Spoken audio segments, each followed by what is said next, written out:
Welcome to chapter 9. We wanted to end the book with some stories from people who are friends of ours, people we know. These are not like drawn from headlines or whatever. These are people we know who live in the generous life and who are impassioned by their purpose and are doing wonderful kingdom works. Todd Harper has a great saying. He said, I have met countless miserable, wealthy people, but I've never met an unhappy, generous person.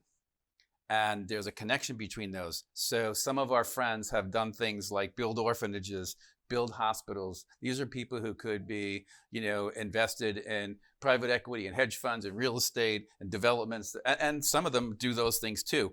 But their passion is to act on Matthew 25, to reach out to the least of these with their funds and fund scholarships and to provide feeding programs, to have, to be part of relief efforts. Our church is very active in the area of when there's natural disasters, wars, etc., of being on the front lines and delivering.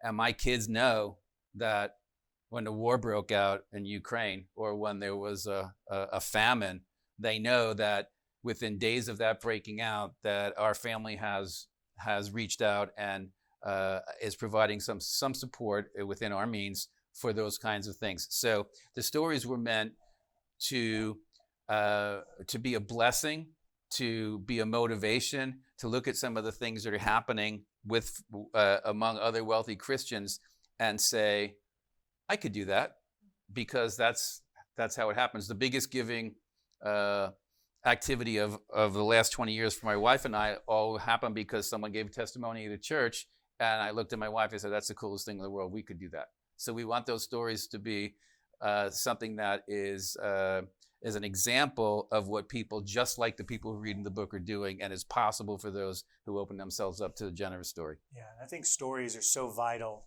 not just with generosity, everything in life. Stories just have a way of really just ingraining us with wisdom. And it's also, like, think about what you just said. You heard a story and you said, hey, we could do that. And it was someone like you. Mm-hmm. And that's what I like about the stories. I wish we had 100. We do have 100 of these stories. I wish we could have put them all in the book. Mm-hmm. And we try to condense them so that they're, chewable and you can digest them.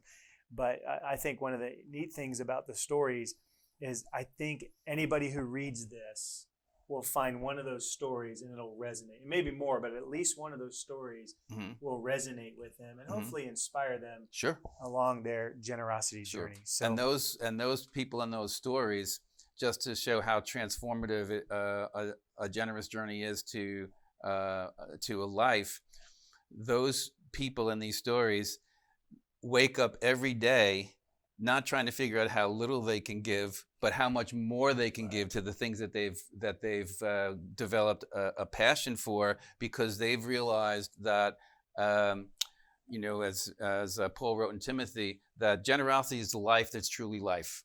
And I know for myself personally, and I've never asked you this, but probably true, someone asked me once, if you could have back all the money you've given all the years, you'd be much more financially secure. Would you do it?